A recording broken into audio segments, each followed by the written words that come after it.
got it. All right, right on. Okay, there we be. Okay, so we did all that. Okay, what was that? Oh, good.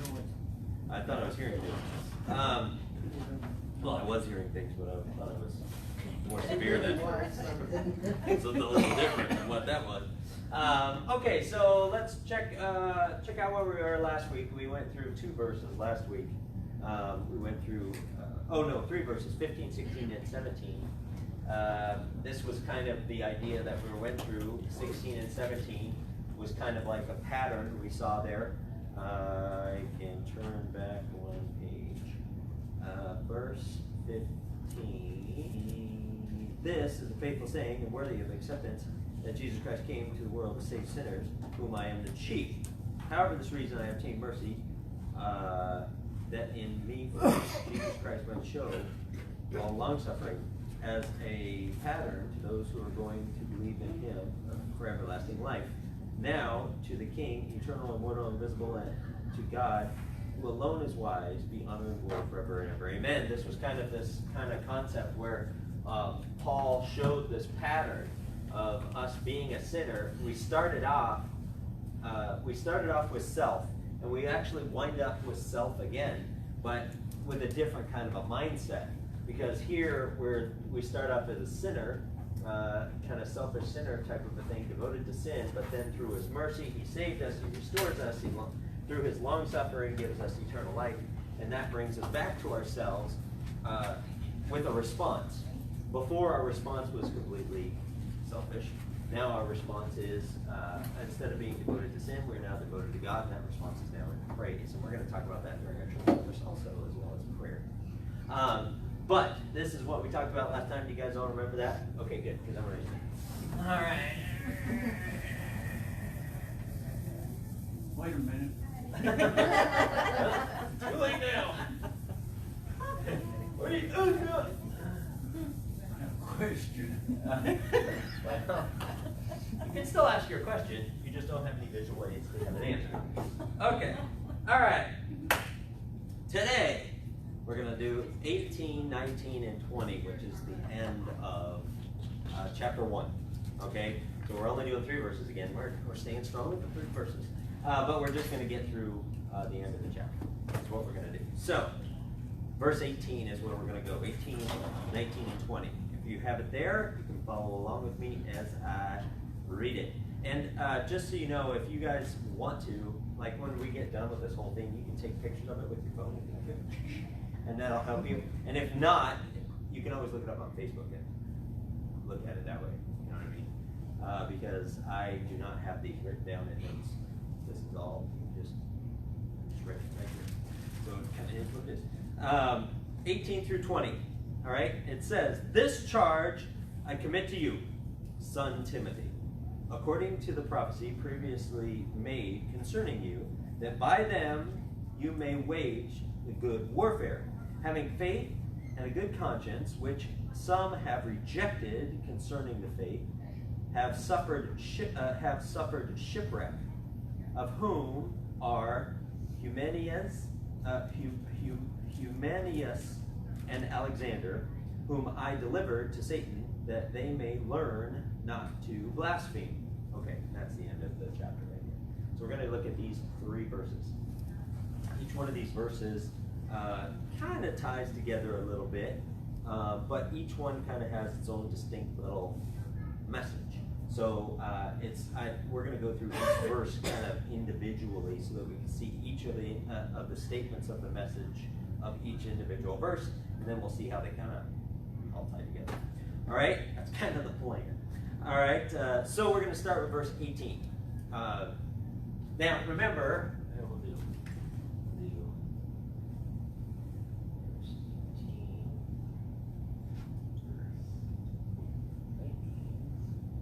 and verse 20.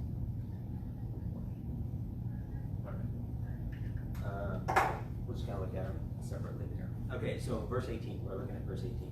Now, and you're going to get, here in verse 19, you guys are going to get the wonderful benefit of my artistic skills. I hope you're prepping yourself for that right now.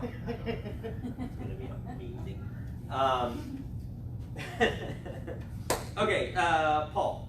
Paul probably gets back. Okay, so here he's finishing out the chapter. Okay, so at the beginning of the chapter, he kind of gives us a little introduction, and then at the end of the chapter, now he's kind of bringing it to a collective head, so to speak. He's kind of bringing it together. Okay, so at the beginning, in chapter 1, verse 3-ish, around in that ballpark, he comes out and kind of gives the authentication of Timothy's ministry and stuff like that. And now it kind of seems like he's doing that again. Okay, he's going back to some of the same verbiage that he used at the beginning of the chapter to kind of validate Timothy and stuff like that. Once again, if you remember, these letters that are given by Paul to people are read aloud in the church. So I think every once in a while you'll kind of see Paul kind of throw a plug in there, you know, just to kind of remind people about maybe who he is or who Timothy is or whatever. Okay, so verse 18 is kind of that little commercial break, I guess you could say, that little plug right there, so to speak. So he goes in there and he does this for the benefit of the people that are hearing. And he does it for Timothy as well. I mean, Timothy's the guy that's kind of struggling a little bit. He wants to affirm Timothy's teaching and stuff and the authority in which he has. So basically, he validates Timothy's credentials in two ways. Okay, in this verse, in verse 18, he validates his credentials, I guess you could say, his pastoral credentials or whatever, his ministry credentials, whatever you want to talk. But he validates him in two specific ways. Look at verse 18 there, and we'll see. The first thing, hopefully, if you remember back in verse 3, there's a similar word used here that he refers to Timothy. It starts off saying what? Verse 18, this charge I commit to you, what? Son. Son. Okay, there's that first word. We're going to use son. All right? Son. Son. Now, back in the earlier verse that I mentioned before, verse 3, you see that same word being used. That same Greek word being used there. Or verse 2, not verse 3. I keep saying verse 3. It's verse 2. Verse 2. That's why I should look at my notes. I'm trying to remember it. In verse 2. So he uses in verse 2 the idea that Timothy, a true son of the faith. We use that same word again. All right? And if you remember that word that he used before, that's a closeness, that's a dearness. All right? The word in the Greek deals specifically with a descendant or a successor. Okay? A descendant or a successor. We're going to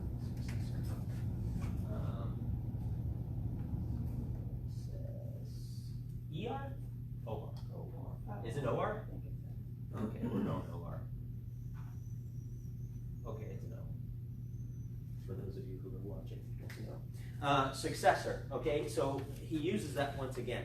The term is a little more endearing than just hey, this is my cohort in crime, so to speak. This is a son. It's a little tenderness. It's closeness. This guy's a descendant. He's like a successor to his ministry and things like that. And it was the same word, the exact same Greek word that was used in verse 2.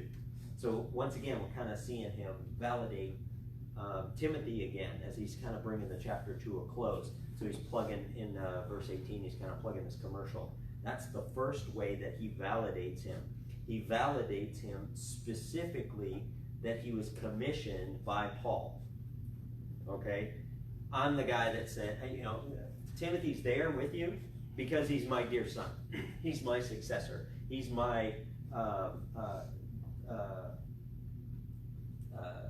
descendant. Okay? He's somebody close and dear or related to me in that way. So first off, he validates him saying, dear Timothy, the guy who I sent, the guy that I'm super close to, the guy I care about, and that's how he starts off the first thing, the first phrase, is that he calls him a son again, which is kind of like that successor or that descendant type of a thing.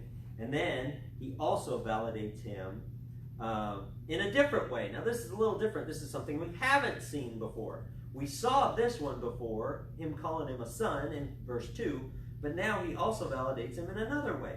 He says, this charge I commit to you, son Timothy, according to what?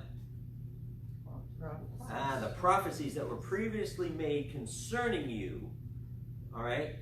The prophecies that were previously made before you. Now, he also validates him as a guy who was prophetically called. Okay? So, prophecy.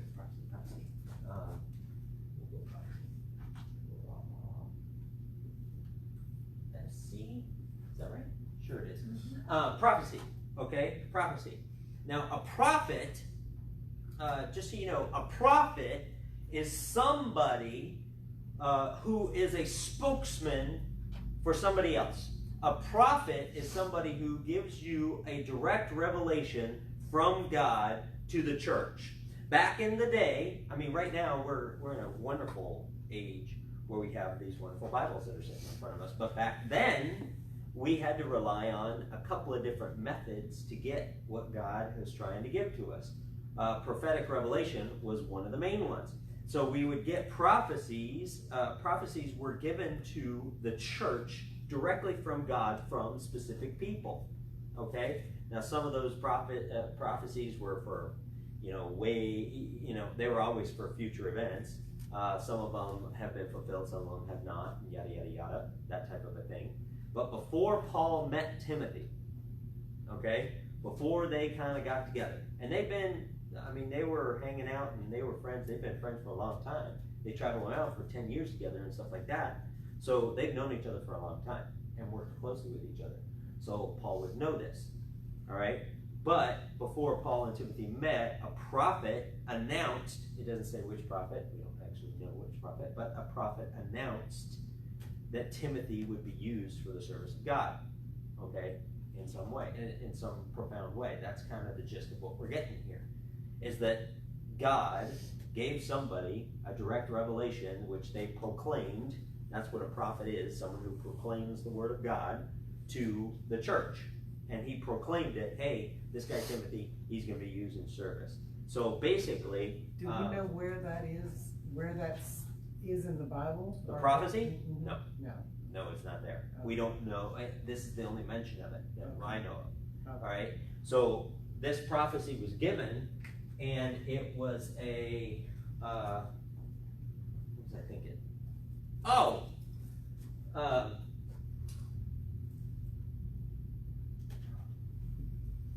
There's a plan. That's what I wanted to do. It was really ugly. Nobody write that. Successor. So that those of us who are watching at home know what I'm talking about. So there was a prophecy, a direct revelation from God. So we see two validations that are given from Paul in his letter as he's wrapping up chapter 1. He revalidates Timothy in two specific ways. He first validates him personally, and then he also validates him professionally, I guess you could say. Okay? So he validates him, hey, this guy is my successor, he's my son. So he first appeals to the people that are hearing. He's not necessarily appealing to Timothy, although he is reassuring Timothy, of course. But he is appealing to the people that are hearing. Timothy is my guy, but he's also God's guy. Well, Okay? how did people know that Paul was the authority? That he would write these letters and they would be read to the church. How did people know that Paul knew what he was talking about? I mean, Well, I mean, okay. because they didn't have text messages to tell them, who Paul was or whatever. Paul. I know he traveled a lot. Where's Ephesus? Oh, I'm over here. Ephesus right here. Paul is the guy who set up the church in Ephesus. Okay. Okay, he's So the he guy that was the established original. the Okay. church in Ephesus with Timothy. So, Paul, when he went through his second missionary journey, he came through here, went over, back down to Jerusalem. Third missionary journey, comes through there, does the same thing. but he comes through this part right through here. Ephesus was one of the main churches that he established. at that So time. his name was well known then. Sure, his name is well known. Okay.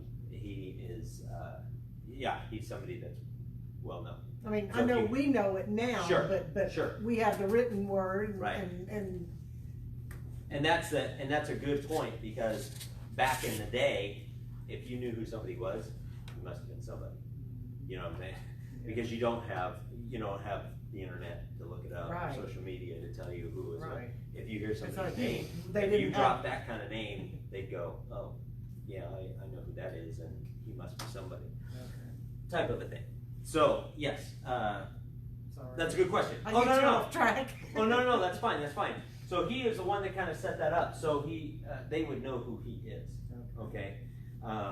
So they would know who he is, all right? So he is validating, that's why he is validating him personally, but he's also validating him through God himself. God is the one that said that he's gonna be used, and he's got a plan, and he's gonna be used in some kind of service. So God validates him, Paul validates him, so we see this whole validation thing. This is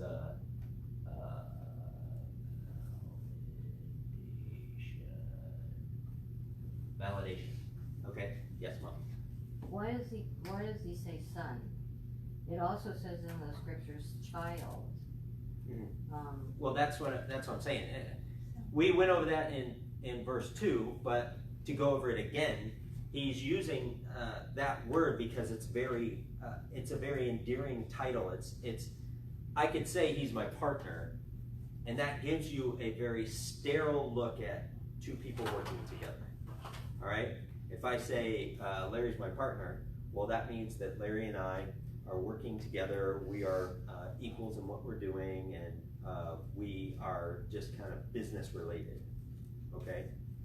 If I were to say that I thought of Larry as a brother, well, that brings a closeness to us a little bit more. If I say I consider Larry a friend, that draws a closeness to us. Okay, that draws a closeness to it. If I say I consider him my brother, that draws an even closerness to us. Okay, and considering the relationship between the two, instead of using the word brother, he uses the word son. Well, he And that- kind of took him under his wing for Right. that 10 years. They traveled Right. together Right. and basically trained him. I would Oh assume. yes, absolutely. And that gives an even closer depiction. Think about if you've ever had kids. Think of it in that realm. All right. I have two older brothers. Okay. I love my older brothers. They're their own people. They do whatever they do. I don't even know. Sometimes they make good decisions. Sometimes they make bad decisions. That's their decisions that they make. Okay. I have 3 sons. Well, I care about the decisions that they make a little bit more, because I guess in some way the decisions that they make and the life that they decide to grow up to be maybe has a little bit of a direct reflection upon me, the way I raised them. They're your responsibility. Right. Okay, so when he uses that word son, there's a little bit of a closeness there, deeper than using partner or friend or brother. He's using that as a little deeper. And that's in the word in the Greek does mean like a descendant, like an adopted descendant, as if somebody was going to inherit part of my estate, type of a thing. Like they are, like I'm adopting them in, they are now going to inherit everything that I have, and that's what I'm giving to them. All right? So it shows a little bit of a closeness there. It shows a little bit of a little tight-knit kind of a thing. Does that make sense, Mom? Yeah? Okay, that's what it means. But then the prophecy part is just, hey, God proclaimed it. That, hey, there's a plan out there. God knows what that plan is, and that's going to go. So this was Paul, and this was God. So on both levels, heaven and earth, he's validating Timothy's ministry. Okay. Any other questions about 19? I don't want to move on to 18. I don't want to move on to 19 before we get away from that. No? Yeah. Okay, so in 19, we got to keep going on 18 because there's one more thing. Just kidding. 18. that by them you might wage good warfare. Okay, he also mentions the idea of warfare. Okay, based off of this, okay, based off of Timothy's credentials and the validation of his ministry, Paul is telling Timothy, in essence, to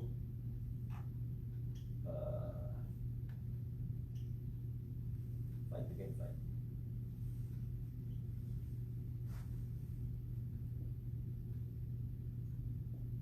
He's telling him to fight the good fight. Okay? He's telling him, actually, he's saying something a little bit more intense than fight the good fight, but he is saying they are to wage a good warfare, is what he's saying. Wage a good warfare. That word, warfare, is the key. Let me write warfare there, because I want us to understand warfare. Warfare. Is that right? It is now. Warfare. Okay? So, warfare is something that it's a military word.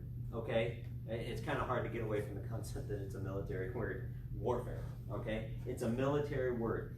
And it's a military word about somebody in current active state. Okay? Warfare. Alright? If you're not at war, you are at peace. If you are at peace, you are not at war. They're two opposites of each other. So this word, warfare, lends to the idea of actively involved in something. Okay? And what is that? You're actively involved in war. You're leading, and this word actually has the idea of leading into battle. Not just being in battle, but leading into battle, moving in battle.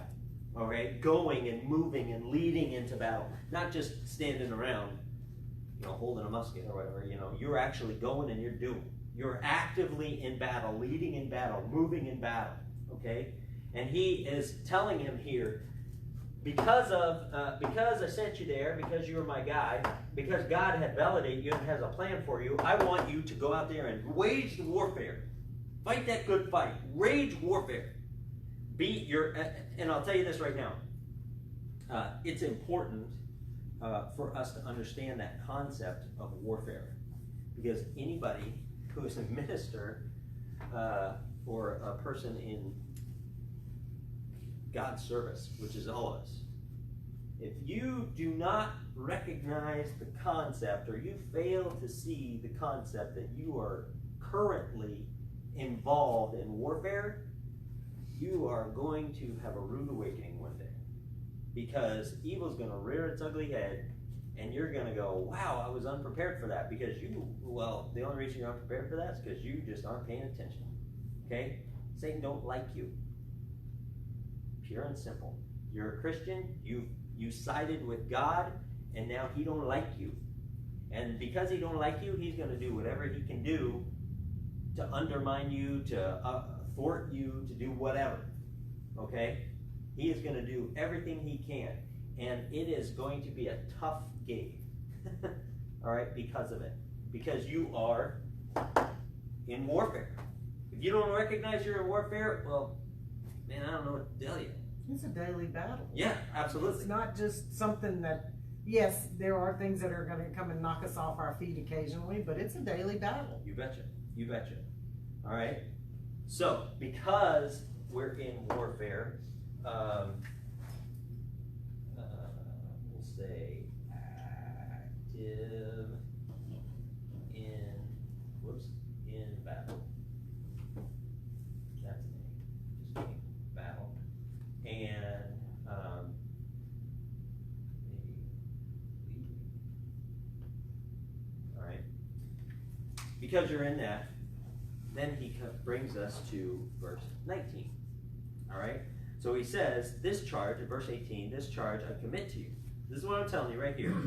My son, my boy, Timothy, according to the prophecy that was previously made concerning you, that by these things, you may wage the good warfare, having faith, this is verse 19, having faith and a good conscience, which some have rejected concerning the faith, having suffered shipwreck.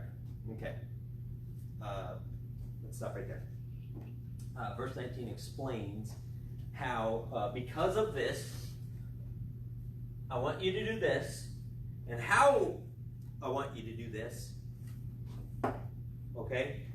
So, this is a how to on warfare. This is the how-to on warfare. Okay? So this is the validation of who he is, and because of who he is, he's going to be in a fight. This is the how-to on how to handle that fight. Okay? First off, he says two things. Once again, we're there with two things. Okay? He tells them that they need to have what and what to be able to fight that. Faith. All right. First one's faith.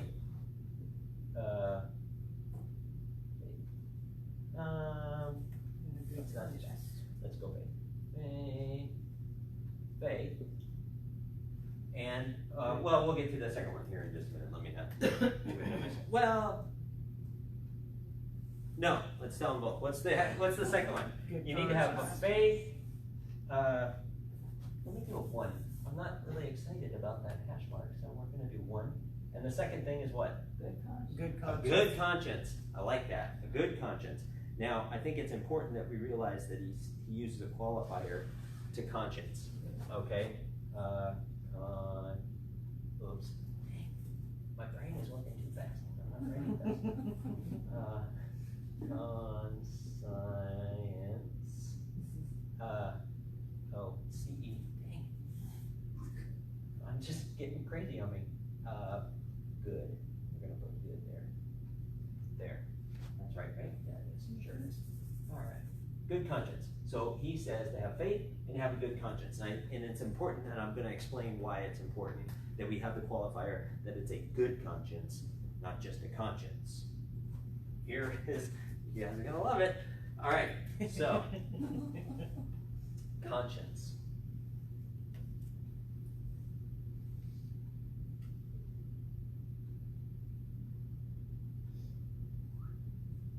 A conscience is a lot like a glass. Okay? Conscience is a lot like a glass. You can put whatever you want in a glass. Okay? You can fill a conscience with water. You can fill it with soda. You can fill it with beer, wine. Okay? You can fill it with rocks for all that matters. All right? You can put whatever you want in a glass. Okay? Conscience is like a glass. Okay?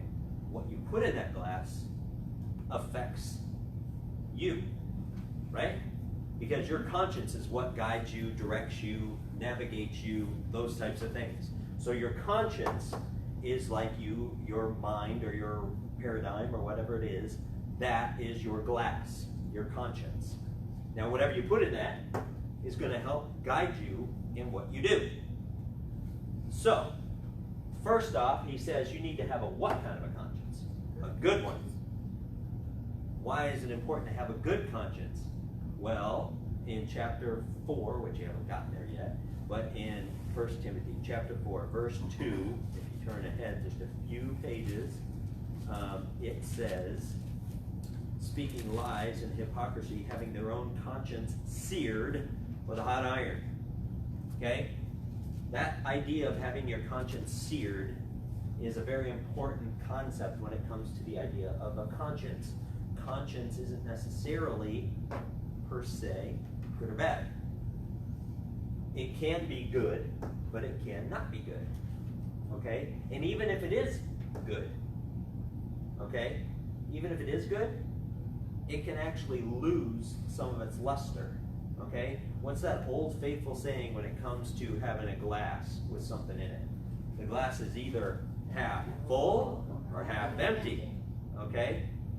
If you have a glass all the way full and you pour some of that water out, it's what?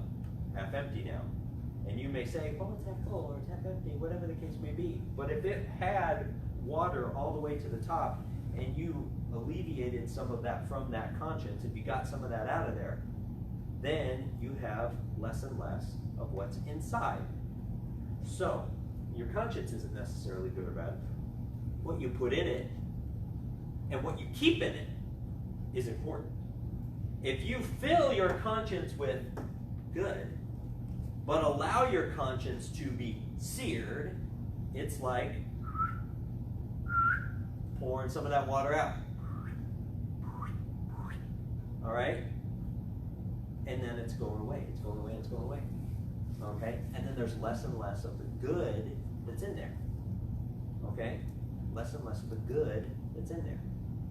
And nature abhors a vacuum. So if there's a vacuum in there and there's space in there, it's going to get filled with something. What's it going to get filled with? Well, if it had good in it and there's no more good in it, well, it's gonna get sin. You know? Yeah, it's going to get bad stuff If in you it. don't have faith, it's gonna be full of faith, and then whenever it gets half empty, it's gonna be sin. That's it. That's Because the you idea. don't sin. That's the idea. So you need to not only have this conscience, and you need to make sure that you adhere to the idea that your conscience is good, but you need to fill it with faith. So you need to make sure That you stay on the good side. that's right, you're filling it with faith. Okay?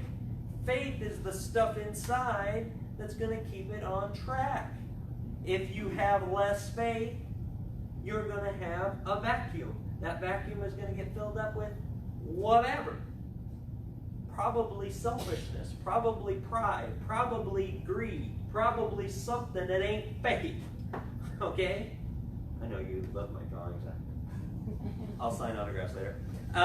But faith is the assurance in something greater than yourself. Okay? Faith is the assurance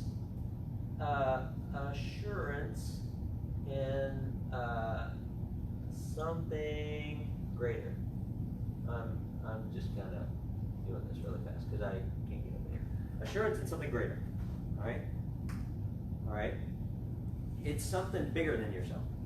Faith is something bigger than yourself. I have faith. I have faith in myself, but man, I fall apart all the time. But if I have real faith is in something greater than myself. And if I can take that real faith and I can make my conscience good and I can fill my conscience full of something that's good, which is true faith, real faith. We'll put real. We'll put true. Put God.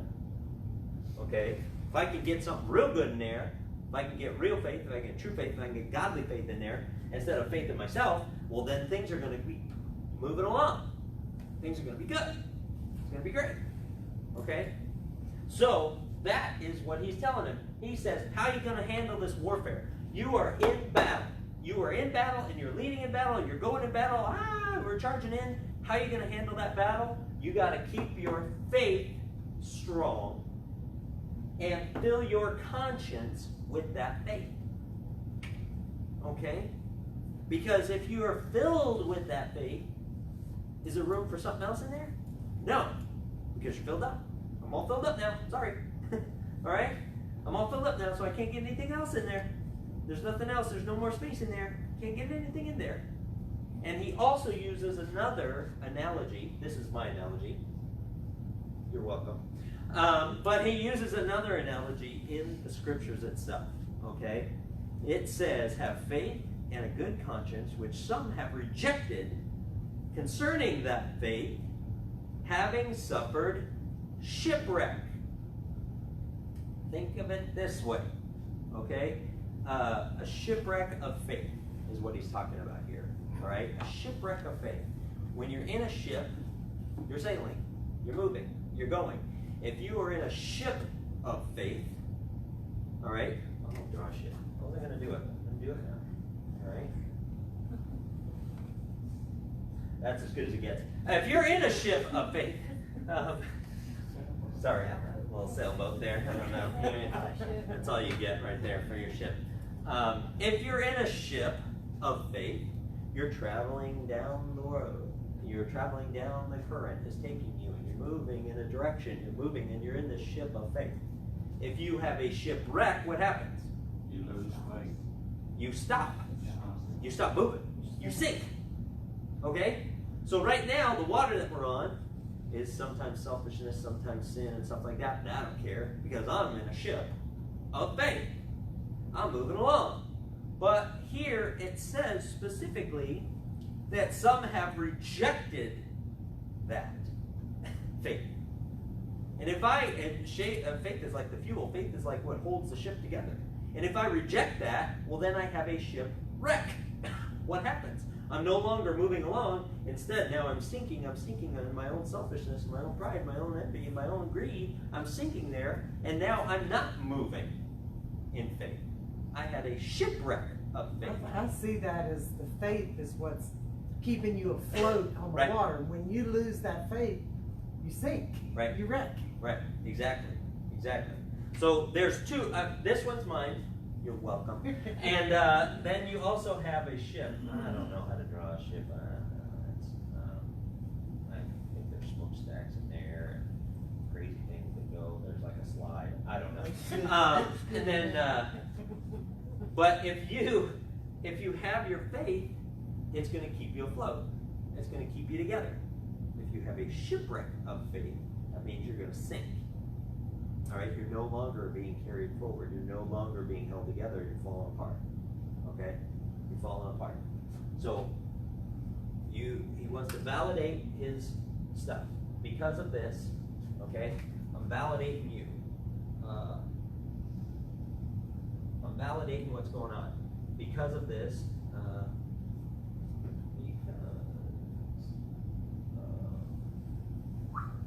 Because of this, I want you to wage warfare.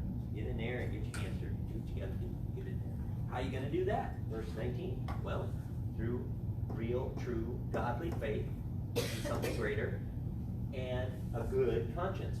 Filling that in there, making your conscience good. If you reject that, you're going to be like a guy who's got a shipwreck of faith. He's asking for you to have a ship of faith, not a shipwreck of faith. Okay? Shipwreck of faith. All right? Does anybody have any thoughts or comments or questions on that? Did I make that as plain as I possibly can, even though I drew it? All right, right on. How are we doing? All right. Shipwreck of faith. Okay? Now, the word is actually used. Oh, no, it's not. Shipwreck. Shipwreck is a destruction of that faith. Okay? We'll say, we'll write it down here.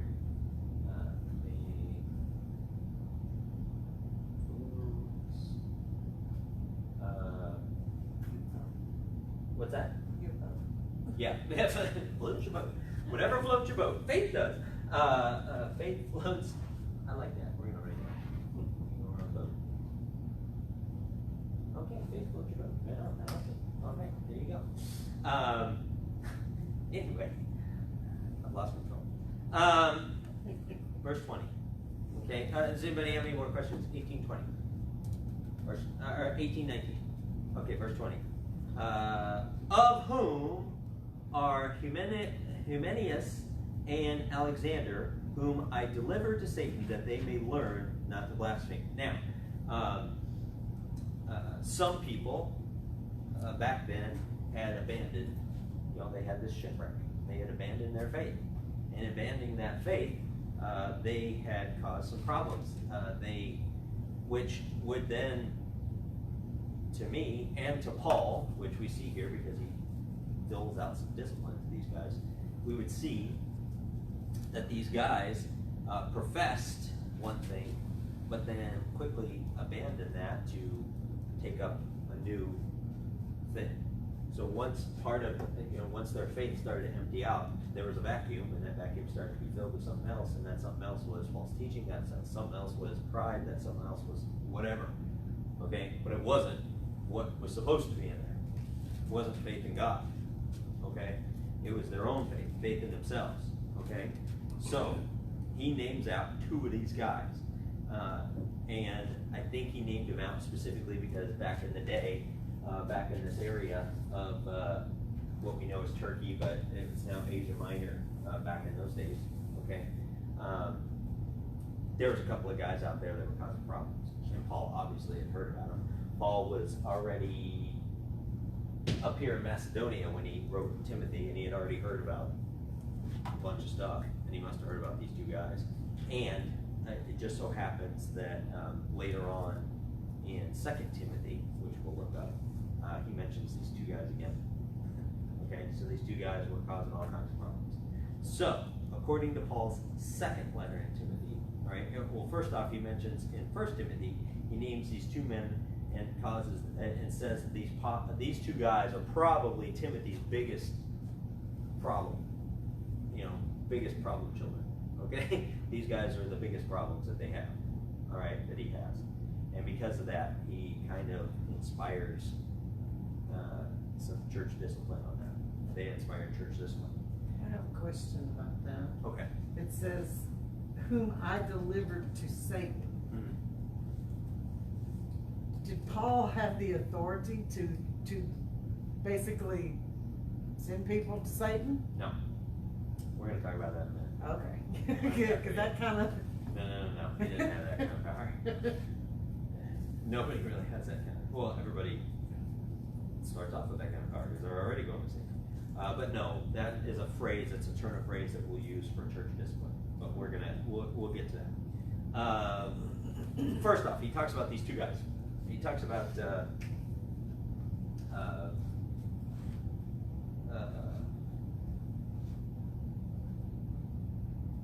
Hymenaeus, and he talks about Alexander.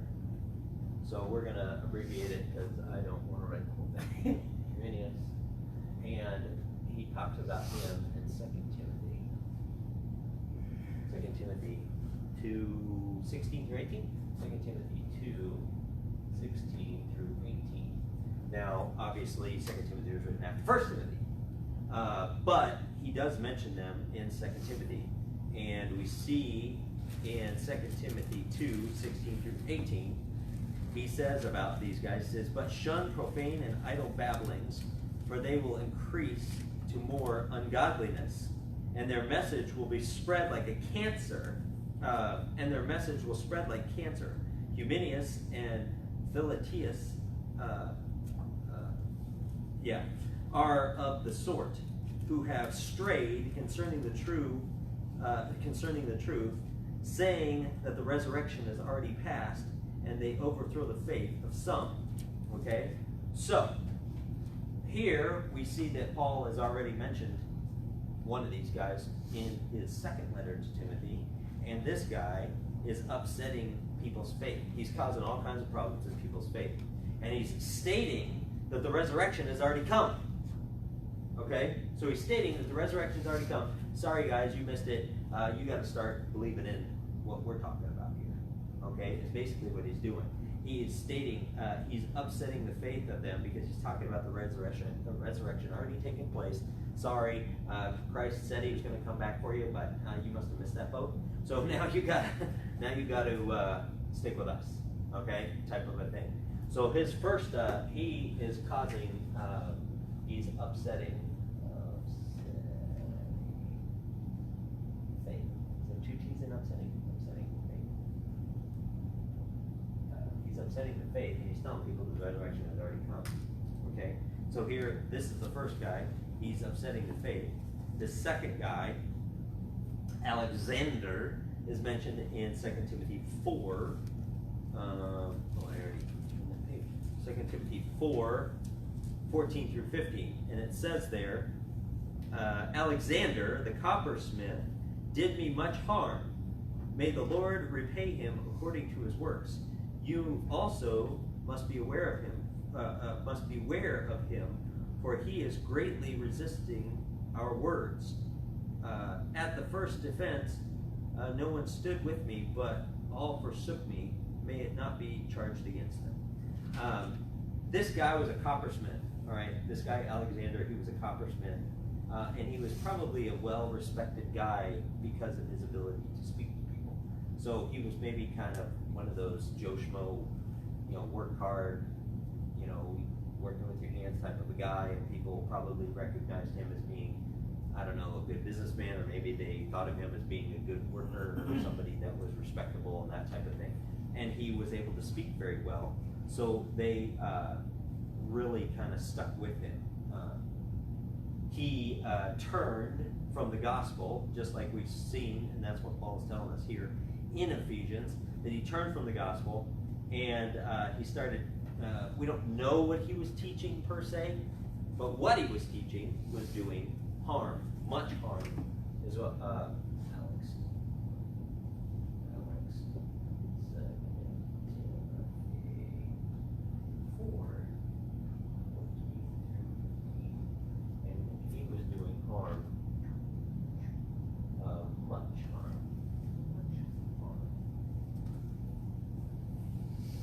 all right, much harm, okay?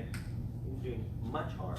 And in 2 Timothy, actually, you see that he kind of has a run-in a little bit with this Alexander guy, because Paul says he did me much harm, okay? This guy, he's throwing a monkey wrench into everything that we're trying to teach people, okay? And the teaching that he himself, Paul, gave, and the teaching that Timothy is giving, he's throwing a monkey wrench. Here in 1 Timothy, he's throwing a monkey wrench into Timothy, and in 2 Timothy 4, we see that he's throwing a wrench into Paul's stuff, okay? These two guys, all right?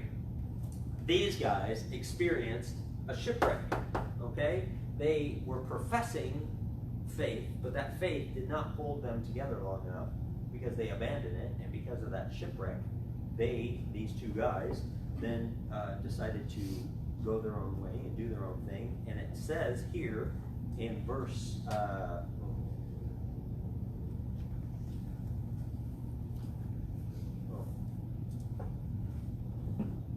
I'm in second. I was like, why does that not look like the right place? Because it's the wrong page. It says there, these two guys were delivered to Satan that they may learn not to blaspheme. Okay? So he labels both of these guys under the same kind of umbrella as blasphemy. Okay? These two guys are upsetting the faith, they're doing much harm, they are being blasphemous, is what it says there. Blasphemy. No. No one right there. One right up here.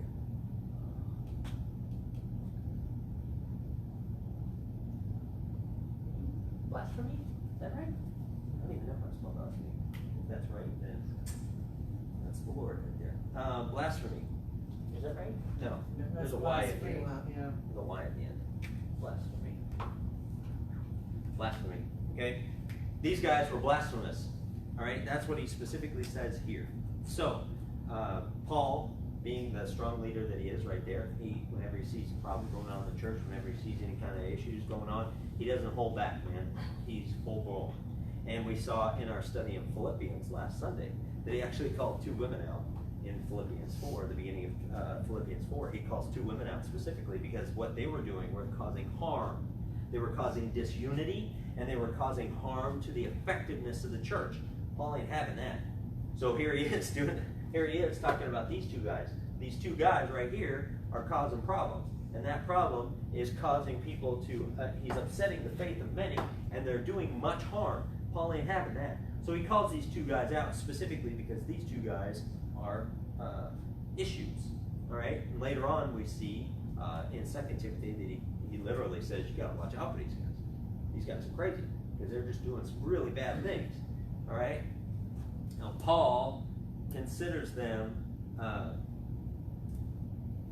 blasphemous, and I think it's interesting because, like I've said before, if you got somebody who's doing something bad and you want to know about how that affected their life and how they turned themselves around, the best place to look is for somebody who had that problem in the first place. You know what I'm saying?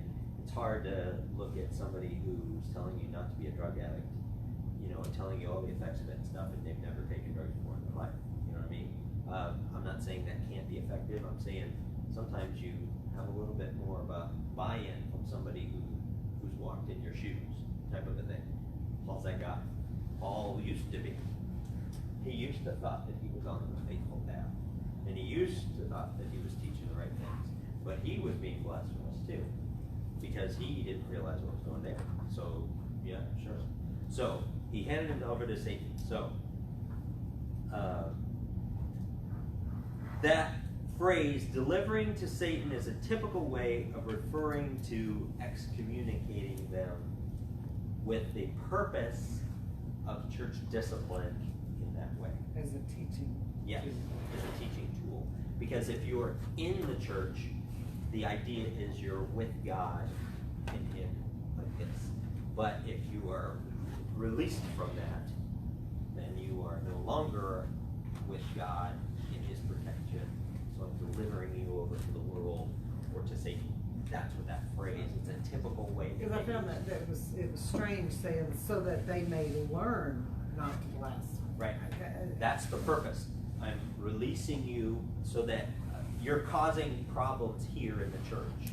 And you're causing the effectiveness and the faith of people to be uprooted. So I can't have you doing that anymore. So I'm releasing you from that to keep the integrity of the whole of the church together, so that you can learn not to do that. But we see in 2 Timothy that the guys kind of go crazy. They didn't learn much. But that was the purpose of it, okay? So, we are kind of done. I'll make this one statement. How do we bring this all together? What's it there for us? The only way, and I'll make this clear, the only way that ministers, people of God, Christians, will be able to lose the fight of faith is to do nothing. Okay?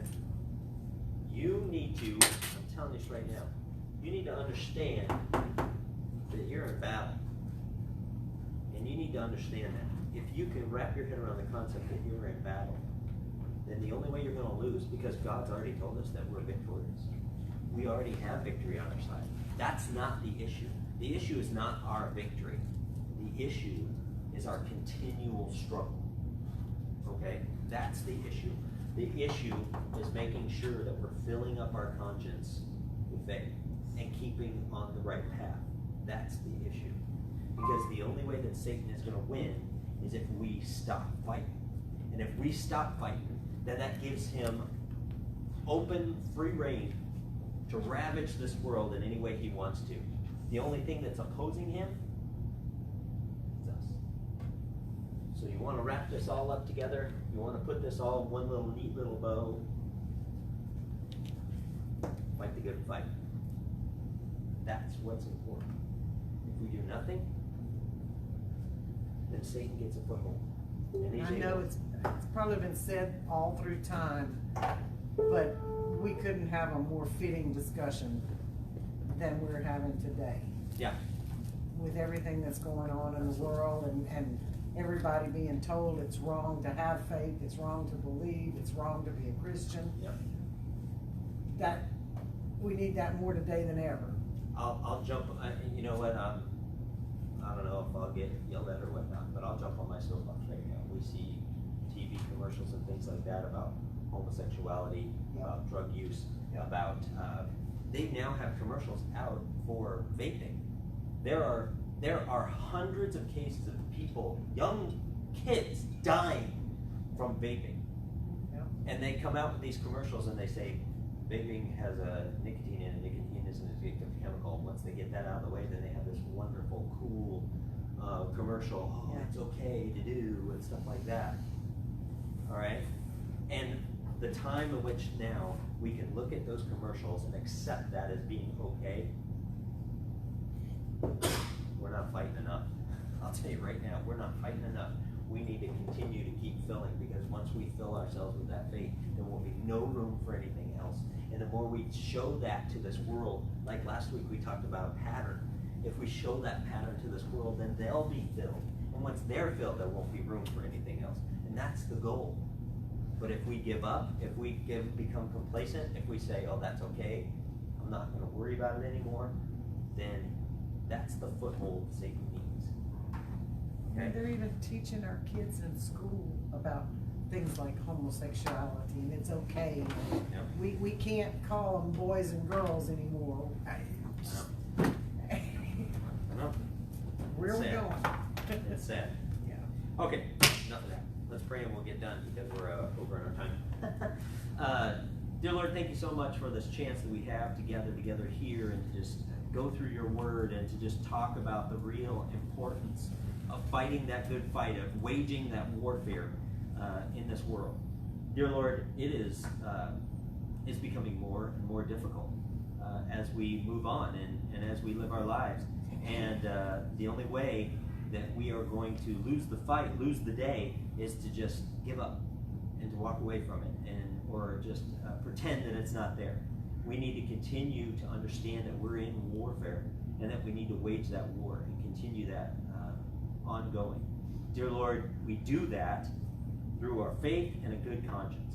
Dear Lord, help us, bless us, challenge us to fill ourselves up with our faith and have that good conscience so that it can be used as a model for people. Our goal is to show people your love. And through that love, maybe they can see how wonderful it'll be to have you in their lives. And that's what we need to keep fighting for. Dear Lord, just bless this time that we have with each other and help us to just strengthen each other, lift each other up, as we lift you up as the authority and the ultimate goal of our life. And that's the gospel as the standard for our lives, not ourselves. Thank you so much, dear Lord. Bless this time. Bless us in our church service to open our hearts and minds to that. And we ask it in Jesus' precious name. Amen.